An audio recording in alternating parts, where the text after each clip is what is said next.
Oh no, I'm gonna crack. I'm fully gonna crack. I'm 32 weeks away from the biggest, dumbest, and hardest race I'll ever do. Hey, I'm Greg. I'm very middle-aged and I'm a very average cyclist. And I'm doing Marji Gesick in September.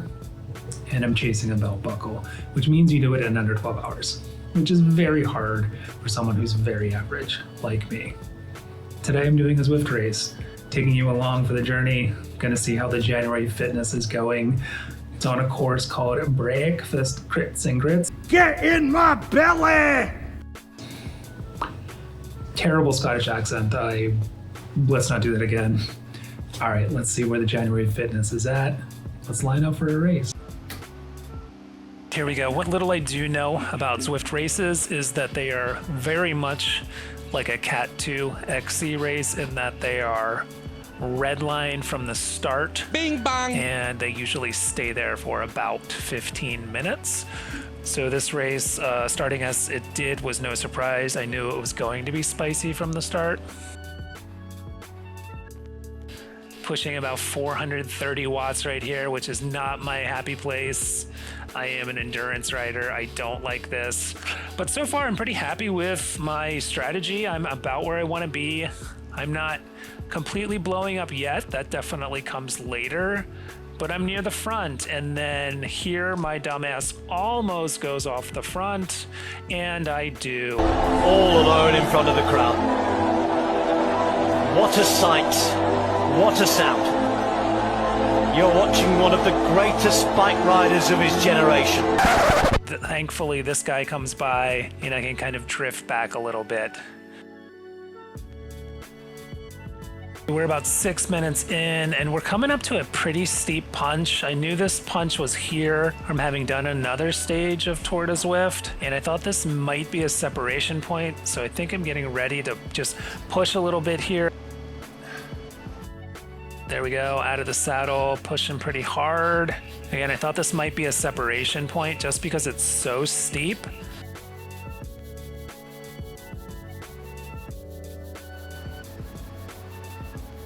And then the signs of fatigue are really starting to show on my face. Body language is showing it. Heart rate is still pretty good. Power is not terrible. It's high, but it's not super high. But I think I'm feeling this a lot more than I would if I didn't have a lot of fatigue in my legs. So 10 minutes in, it has chilled out a little bit. Power's gone down by about 10 at this point. Things are settling in. I'm actually able to get some spins in at endurance. We're not at threshold all the time. We're about to move into this section where we do 4 laps on the same bit. Definitely thinking a lot about power-ups I'm using through here, when I'm using them, when I'm conserving them, knowing that we're doing 4 laps, and then we hit that relatively large climb to finish, which at this point I'm just already dreading. Let's go get them, boys. Let's go get them, boys. I don't want to do it alone. It looks like there's a bit of a move here. Somebody got off the front, and I'm trying to chase them down, but really hoping someone will come help me. Some other folks start to pull up a little bit here, and I think we can use this climb to reel this move back in. 3 miles. Fuck. I hope you can't hear this because of the fan. Unfortunately, you can, buddy.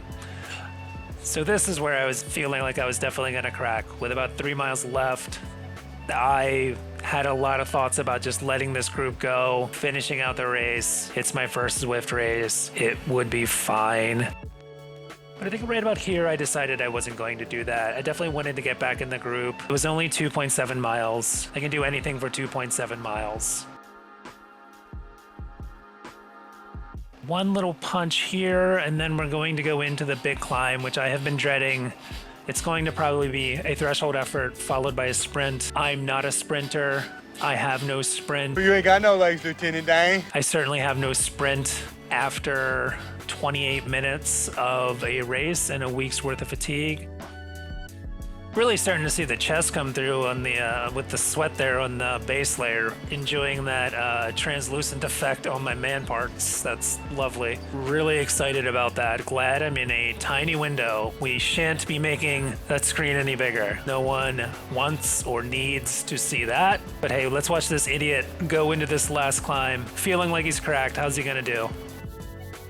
You can see I've got a feather at the ready. I'm holding this feather for that second punch and hoping that everyone else has burned theirs on the early sections, and maybe I can use mine at the end to potentially come in the top 10. All I'm thinking right now is top 10 would be lovely. Not much to say. Heart rate's up, power's up. All the athleticism, if there was any, is gone from these standing climbs. I'm back in 7th, and knowing I have 0 sprint, but I do have a feather, probably not going to make a difference at this point. All we're thinking now is maybe top 10 would be chill. I'm done. Fuck me.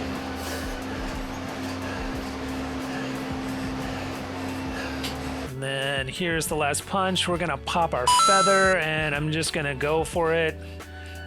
It's all over.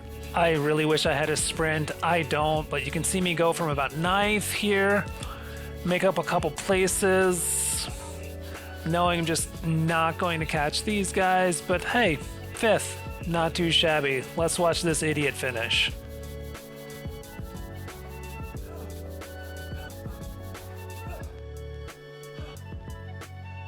Let's take a quick look at the Strava stats. Strava's saying 282, weighted power average, not too shabby for January. Still a lot of work to go. 32 weeks until Marji.